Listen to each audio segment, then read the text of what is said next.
The passing of Pope Benedict XVI had a profound impact on millions of followers around the world. His funeral was not only a farewell to a revered spiritual figure, but also represented a significant occasion for the Catholic Church, full of profound symbolism and rituals. However, alongside the established ceremonies, intriguing and enigmatic phenomena have occurred that have aroused curiosity and conjecture among many. As the world mourned, questions arose. Could there be more beneath the surface of this seemingly routine service? In this video, we aim to explore the symbols hidden within the funeral of Pope Benedict XVI, delving into their meanings and potential repercussions for the future of the Catholic Church. Before examining these signs, it is important to reflect on the life of Pope Benedict XVI, a truly remarkable man whose unwavering faith, deep humility, and love for God were the cornerstones of his existence. Born Joseph Ratzinger on April 16, 1927, in the picturesque town of Marktal, Bavaria, his early years took place against the backdrop of a tumultuous period in German history. As a boy, Joseph was involved in the turmoil of the times, with many of his peers participating in youth organizations linked to the regime. Later, he served in anti-aircraft defense, and in November 1944, he was called up to serve in an army unit. His life took a turn when, at the end of the war, he found himself interned in an American military camp. After his release in July 1945, he and his brother decided to enter the seminary, marking the beginning of a spiritual journey that eventually took him to the highest echelons of the Vatican. Pope Benedict's life was marked by numerous trials and defeats. He was ordained along with his brother Georg on June 29, 1951, and began a life of spiritual service. Joseph's attention gravitated towards academic activities. He studied philosophy and theology, completing his doctoral thesis in 1953. 4 years later, he obtained his habilitation and spent the next decade as a professor at several German universities, where he gained recognition as an illustrious theologian. His significant contributions to dogmatic and fundamental theology have been evident in a number of publications.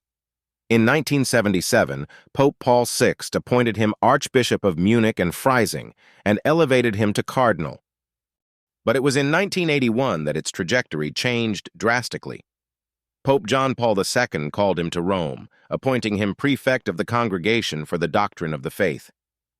This central role greatly strengthened his position within the Vatican and earned him a reputation as a Mozart of theology, thanks to his outstanding scholarship and insights. In the aftermath of Pope John Paul II's death on April 2, 2005, Cardinal Ratzinger became a focal point of attention. He presided over the funeral mass on April 8, 2005 in St. Peter's Square, attracting huge crowds of devoted followers and dignitaries from around the world. A few days later, on April 19th, at the convocation of the conclave, Joseph Ratzinger was elected pope and took the name Benedict XVI. His election, though somewhat anticipated, came as the then 78-year-old cardinal expressed an inclination for retirement and a return to his Bavarian roots. He candidly remarked, "I asked the Lord to choose someone stronger than me," reflecting his desire to step back from the responsibilities of being pope. Nevertheless, he took on this monumental role, recognizing a family challenge, living up to the legacy of his charismatic predecessor. In a humble address to the faithful, Pope Benedict XVI said, "After the great pope, the cardinals have chosen a simple and modest worker in the vineyard of the Lord." Even in the midst of his humility, he faced many complex challenges and left a lasting imprint on the theological and spiritual fabric of the Church. On February 11, 2013, during a Vatican council, Pope Benedict XVI made a startling announcement. He would resign, citing advancing age and declining strength. His abdication was historic, being the first by a pope in over 700 years since the resignation of Pope Gregory XII in 1450. His carefully worded statement in Latin shocked and troubled the hierarchy of the Church, which resigned after nearly 8 years as pope. Benedict XVI died on December 31, 2022 at 9:34 p.m. in the Mater Ecclesiae Monastery at the age of 95. His final days were marked by a battle with illness, and his funeral, held on January 5, 2023, 6 days posthumously, paved the way for a historic moment for the Vatican and the global community of believers.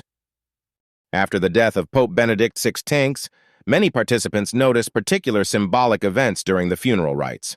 One notable event involved black birds that flew unexpectedly low over the congregation. Initially, 2 birds spiraled above their heads, followed by a third that swooped down so low that some participants were frightened before leaving. This sighting aroused a mixture of emotions, inspiring speculation and interpretation among those present. For some, these black birds symbolized a mystical message from the sky, while others considered them a random event. Beyond individual interpretations, this unusual event has become a focal point of discussion among the faithful, amplifying the farewell to life of the Pope Emeritus. In addition, at the beginning of the Mass, the majestic St. Peter's Basilica momentarily shrouded in fog before revealing itself again, creating an evocative experience for the participants. The Basilica emerged dramatically during the reading of the Gospel, as if to underline a profound spiritual significance at that juncture. This event artfully blended the natural and architectural elements of the service, creating a deeper and more mystical experience for the congregation. Both the appearance of the black birds and the intermittent opening of the basilica lead one to wonder if these events carried messages beyond mere chance. Were they indications of higher significance destined to resonate with the assembled assembly? Among the speculations, it is worth mentioning that similar noteworthy phenomena occurred during the farewells of previous popes, including John Paul II. During the last farewell to Pope John Paul II, for example, the wind began to move the pages of the Gospel resting on his tomb, generating an air of divine presence that emphasized the ongoing spiritual legacy of the beloved Pope. Another noteworthy moment occurred during a ceremony in Mexico, where a dove, a recurring symbol during the late Pope's visits, gracefully landed on the statue of the Virgin Mary as a gust of wind swept St. Peter's Square. Such events beg the question, are they mere coincidences, or could they convey something deeper? They offer tantalizing insights for reflection and interpretation, perhaps suggesting that nature serves as a channel for the messages that resonate at these significant moments in the life of the Church and the journey of its leaders. Reflecting on these extraordinary phenomena witnessed during the funeral rites of Pope Benedict XVI, it is evident that they leave ample room for contemplation.